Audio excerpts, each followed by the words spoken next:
The German Revolution. A November Revolution was a civil conflict in the German Empire at the end of the First World War that resulted in the replacement of Germany's imperial government with a republic. The revolutionary period lasted from November 1918 until the establishment in August 1919 of a republic that later became known as the Weimar Republic. Background: the roots of the revolution lay in the German Empire's defeat in the First World War and the social tensions that came to a head shortly thereafter. The first acts of revolution were triggered by the policies of the German Supreme Command and its lack of coordination with the Naval Command. In the face of defeat, the Naval Command insisted on trying to precipitate a climactic battle with the British Royal Navy by means of its Naval Order of the 24th of October 1918. The battle never took place. Instead of obeying their orders to begin preparations to fight the British, German sailors led a revolt in the naval ports of Wilhelmshaven on the 29th of October 1918, followed by the Kiel Mutiny in the first days of November. These disturbances spread the spirit of civil unrest across Germany and ultimately led to the proclamation of a republic on the 9th of November 1918. Shortly thereafter, Emperor Wilhelm II abdicated his throne and fled the country. The revolutionaries, inspired by socialist ideas, failed to hand over power to Soviet-style councils as the Bolsheviks had done in Russia. Because the leadership of the Social Democratic Party of Germany opposed the creation, the SPD opted instead for a national assembly that would form the basis for a parliamentary system of government. Fearing an all-out civil war in Germany between militant workers and reactionary conservatives, the SPD did not plan to strip the old German upper classes completely of the power and privileges. Instead, it sought to integrate them into the new social democratic system. In this endeavor, SPD leftists sought an alliance with the German Supreme Command. This allowed the army and the Freikorps to quell the communist Spartacist uprising of 4–15 January 1919 by force. The same alliance of political forces succeeded in suppressing uprisings of the left in other parts of Germany, with the result that the country was completely pacified by late 1919. Elections for the new Weimar National Assembly were held on the 19th of January 1919. The revolution ended on the 11th of August 1919, when the Weimar Constitution was adopted. SPD and the World War. In the decade after 1900, the Social Democratic Party of Germany was the leading force in Germany's labor movement, with 35% of the national votes and 110 seats in the Reichstag elected in 1912. The Social Democrats had grown into the largest political party in Germany. Party membership was around 1 million and the party newspaper attracted 1.5 million subscribers. The trade unions had 2.5 million members, most of whom probably supported the Social Democrats. In addition, there were numerous cooperative societies and other organizations directly linked to the SPD and the labor unions, or else adhering to social democratic ideology. Other notable parties in the Reichstag of 1912 were the Catholic Centre Party, the German Conservative Party, the National Liberal Party, the Progressive People's Party, the Polish Party, the German Reich Party, the Economic Union, and the Alsace-Lorraine Party. At the European Congresses of the Second Socialist International, the SPD had always agreed to resolutions asking for combined action of socialists in case of a war. Following the assassination of Archduke Franz Ferdinand in Sarajevo, the SPD, like other socialist parties in Europe, organized anti-war demonstrations during the July crisis.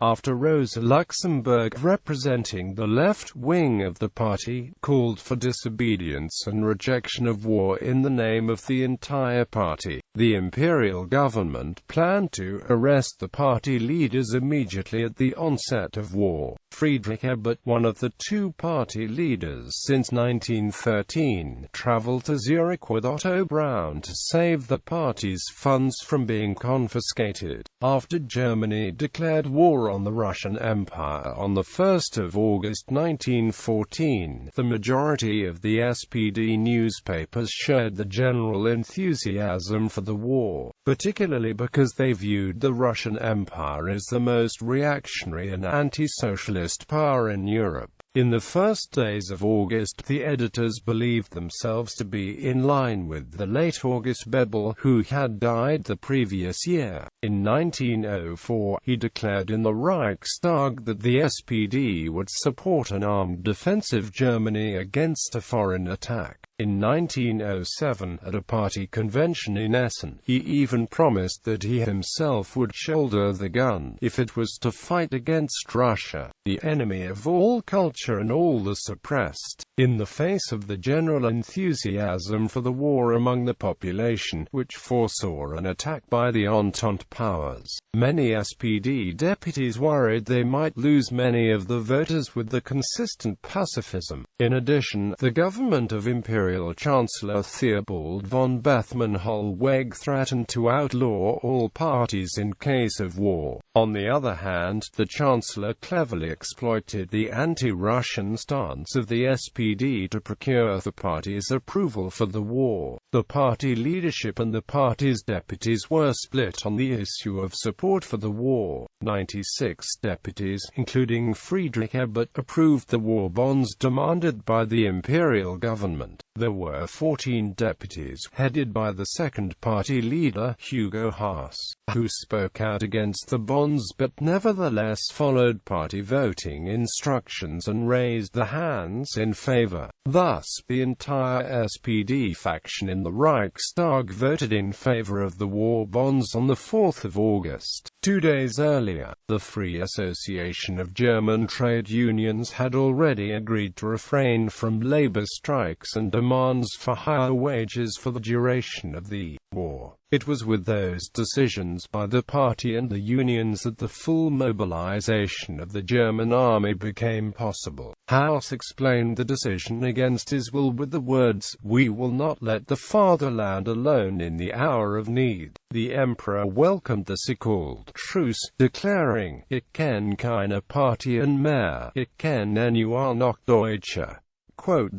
Even Karl Liebknecht, who became one of the most outspoken opponents of the war, initially followed the line of the party that his father, Wilhelm Liebknecht, had co-founded. He abstained from voting and did not defy his own political colleagues. However, a few days later he joined the Gruppe Internationale that Rosa Luxemburg had founded on the 5th of August 1914, with Franz Mehring, Wilhelm Pike, and 4 others from the left wing of the party, which adhered to the pre-war resolutions of the SPD. For that group emerged the Spartacus League on the 1st of January 1916. On the 2nd of December 1914, Liebknecht voted against further war bonds, the only deputy of any party in the Reichstag to do so, although he was not permitted to speak in the Reichstag to explain his vote. What he had planned to say was made public through the circulation of a leaflet that was claimed to be unlawful. The present war was not willed by any of the nations participating in it, and it is not waged in the interest of the Germans or any other people. It is an imperialist war, a war for capitalist control of the world market, for the political domination of huge territories and to give scope to industrial and banking capital. Because of high demand, this leaflet was soon printed and evolved into the so-called political letters,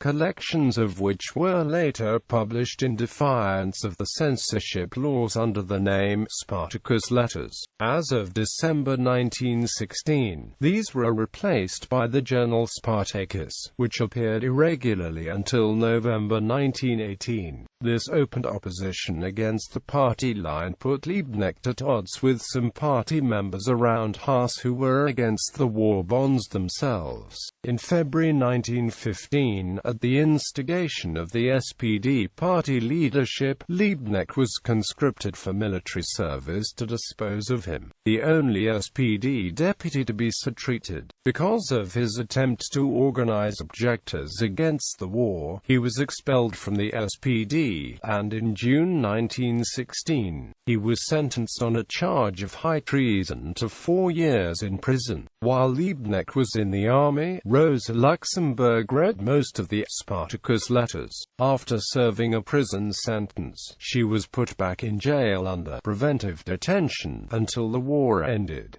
Split of SPD. As the war dragged on and the death tolls rose, more SPD members began to question the adherence to the Bergfrieden of 1914.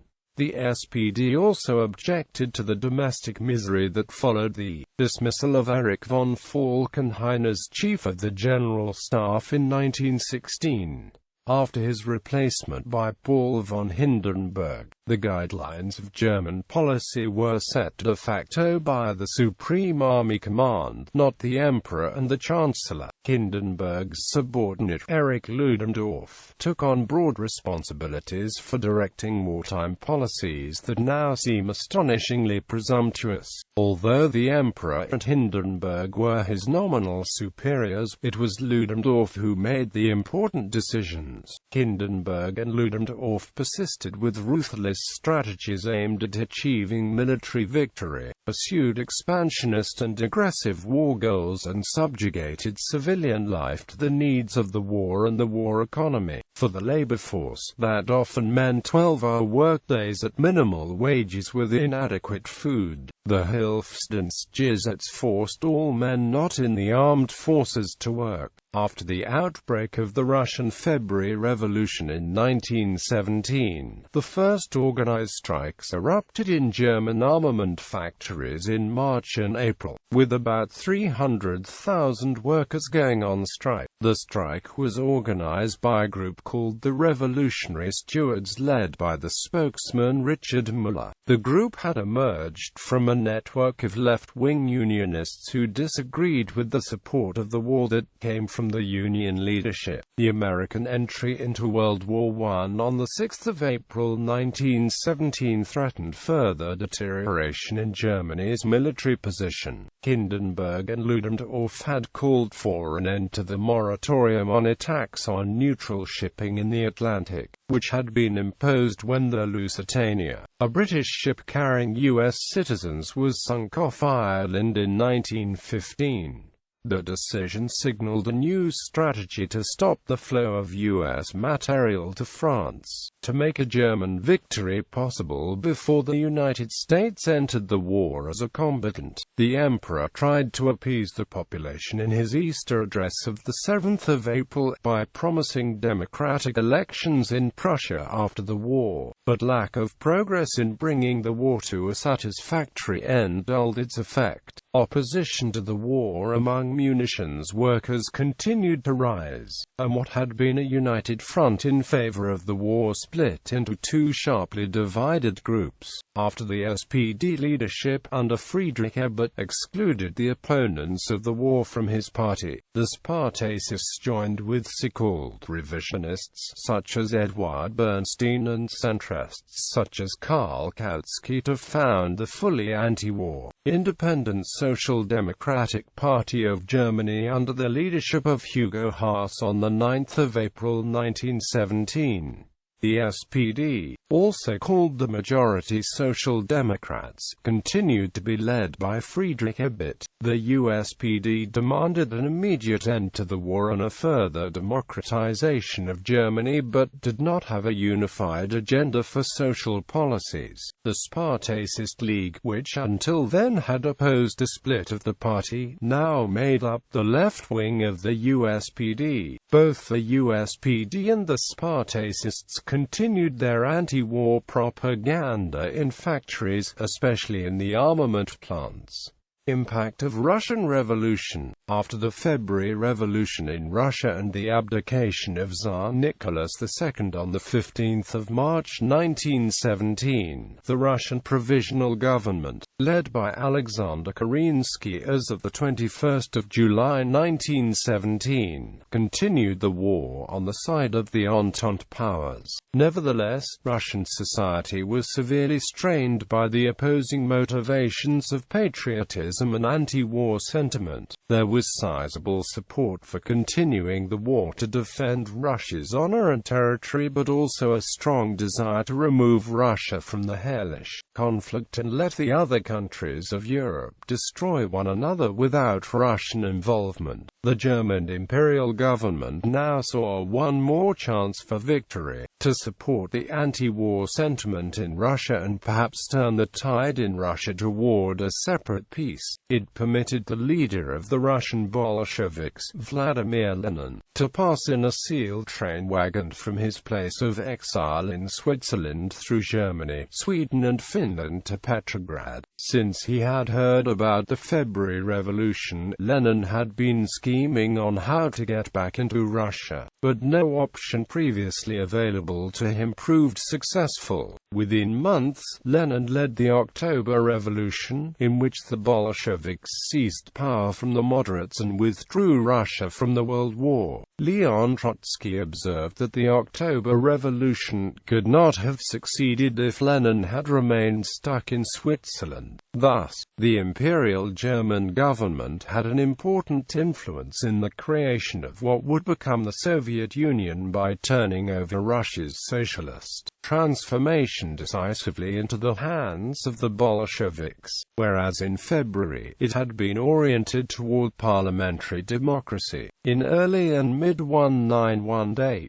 many people in both Russia and Germany expected that Russia would now return the favor by helping to foster a communist revolution on German soil. European communists had long looked forward to a time when Germany, the homeland of Karl Marx and Friedrich Engels, would undergo such a revolution. The success of the Russian proletariat and peasantry in overthrowing the ruling classes raised fears among the German bourgeoisie that such a revolution could take place in Germany as well. Furthermore, the proletarian internationalism of Marx and Engels was still very influential in both Western Europe and Russia at the time, and Marx and Engels had predicted that for a communist revolution to succeed in Russia, there would probably need to be a Western European communist revolution earlier or at least simultaneously. Lenin had high hopes for world revolution in 1917 and 1918.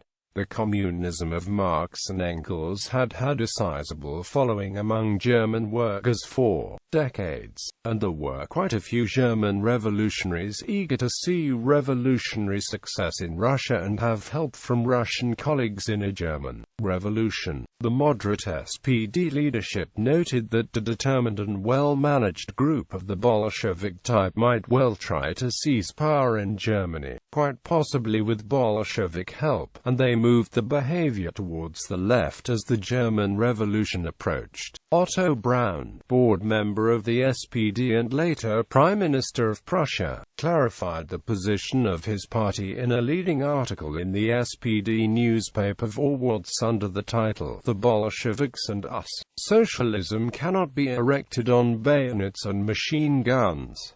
If it is to last, it must be realized with democratic means. Therefore, of course, it is a necessary prerequisite that the economic and social conditions for socializing society are right." If this was the case in Russia, the Bolsheviks no doubt could rely on the majority of the people. As this is not the case, they established a reign of the sword that could not have been more brutal and reckless under the disgraceful regime of the Tsar.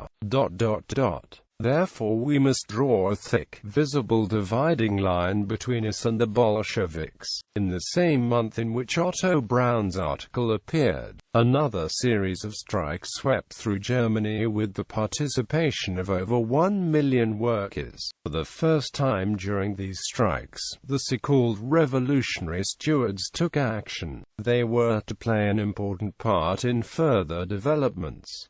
They called themselves councils after the Russian Soviets. To weaken their influence, Ebert joined the Berlin strike leadership and achieved an early termination of the strike. On the 3rd of March 1918, the newly established Soviet government agreed to the Treaty of Brest-Litovsk negotiated with the Germans by Leon Trotsky. The settlement arguably contained harsher terms for the Russians than the later Treaty of Versailles would demand of the Germans. The Bolsheviks' principal motivation for acceding to so many of Germany's demands was to stay in power at any cost. Amid the backdrop of the Russian Civil War, Lenin and Trotsky also believed at the time that all of Europe would soon see world revolution and proletarian internationalism, and bourgeois nationalistic interests as a framework to judge the treaty would become irrelevant. With Russia knocked out of the war, the German Supreme Command could now move part of the Eastern armies to the Western Front. Most Germans believed that victory in the West was now at hand.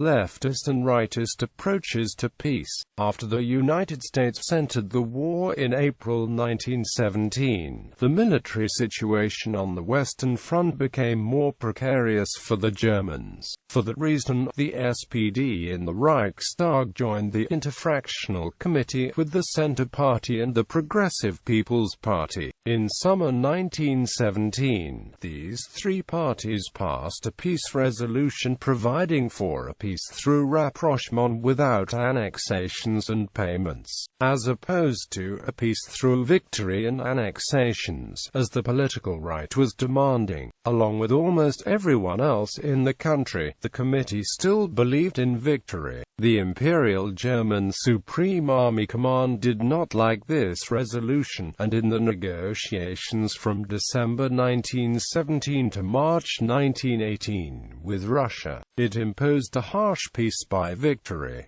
The Supreme Command also rejected outright the 14 points set out by U.S. President Woodrow Wilson on 8 January 1918. Wilson wanted peace on the basis of self-determination of peoples without victors or conquered. Hindenburg and Ludendorff rejected the offer because they believed themselves to be in a stronger position than they were before the victory over Russia. They continued to bet on their peace through victory, with far-reaching annexations at the expense of Germany's enemies. Request for ceasefire and change of constitution. After the victory in the East, the Supreme Army Command on the 21st of March 1918 launched its so-called Spring Offensive in the West to turn the war decisively in Germany's favor. But by July 1918, the last reserves were used up, and Germany's military defeat became certain. The Allied forces scored numerous successive victories in the 100 Days Offensive between August and November 1918 that yielded huge territorial gains at the expense of Germany. In mid-September, the Balkan Front collapsed. The Kingdom of Bulgaria, an ally of the German Empire and Austria-Hungary, capitulated on the 27th of September. The political collapse of Austria-Hungary itself was now only a matter of days away. On the 29th of September, the Supreme Army Command, at Army Headquarters in Spa, Belgique, informed Emperor Wilhelm II and the Imperial Chancellor, Count Georg von Hertling, that the military situation was hopeless. Ludendorff said that he could not guarantee to hold the front for another 24 hours and demanded that a request to the Entente powers for an immediate ceasefire. In addition, he recommended the acceptance of the main demand of Wilson to put the imperial government on a democratic footing, hoping for more favorable peace terms. This enabled him taken to save the face of the Imperial Army and put the responsibility for the capitulation and its consequences squarely at the feet of the Democratic parties and the Reichstag. As he said to his staff officers on the 1st of October, they now must lie on the bed that they have made us. Thus, the so-called stab-in-the-back legend was born, according to which the revolutionaries had attacked the undefeated army from the rear and turned an almost certain victory into a defeat. Ludendorff, who intended to cover up his own failure, contributed considerably to this grave distortion and falsification of history. The imperial government and the German army shirked their responsibility for defeat from the very beginning and tried to place the blame for it on the new democratic government. The motivation behind it is verified by the following citation in the autobiography of Graener, Ludendorff's successor. "It was just fine with me when army and army command remained as guiltless as possible in these wretched truce negotiations, from which nothing good could be expected." In nationalist circles, the myth fell on fertile ground. The nationalists soon defamed the revolutionaries and even politicians like Ebert, who never wanted a revolution and did everything to prevent it, as November criminals. In Adolf Hitler's attempted coup in 1923 together with Ludendorff, they deliberately chose the heavily symbolic date of the 9th of November. In his later ascent to power, Hitler, who had served in the Imperial German Army as a corporal, cunningly exploited the sentiments of the homecomers who felt betrayed not only by the new democratic government but also the commanders who had tried to send them to useless slaughter, especially in the Battle of Verdun. Although shocked by Ludendorff's report and the news of the defeat, the majority parties in the Reichstag, especially the SPD, were willing to take on the responsibility of government at the 11th hour, as the convinced royalist Hertling objected to handing over the reins to the Reichstag. Emperor Wilhelm II appointed Prince Maximilian of Baden as the new imperial chancellor on the 3rd of October. The prince was considered a liberal but at the same time a representative of the royal family. In his cabinet, Social Democrats dominated. The most prominent and highest-ranking one was Philipp Scheidmann, as undersecretary without portfolio. The following day, the new government offered to the Allies the truce that Ludendorff had demanded. It was only on the 5th of October that the German public was informed of the dismal situation that it faced. In the general state of shock about the defeat, which now had become obvious, the constitutional changes, formally decided by the Reichstag on the 28th of October, went almost unnoticed. For then on, the imperial chancellor and the ministers depended on the confidence of the parliamentary majority. After the supreme command had passed from the emperor to the imperial government, the German Empire changed from a constitutional to a parliamentary monarchy. As far as the Social Democrats were concerned, the so-called October Constitution met all the important constitutional objectives of the party. Ebert already regarded the 5th of October as the birthday of German democracy since the emperor voluntarily ceded power, and so he considered a revolution unnecessary. Third, Wilson noted Ludendorff's dismissal. In the following 3 weeks, American President Woodrow Wilson responded to the request for a truce with 3 diplomatic notes.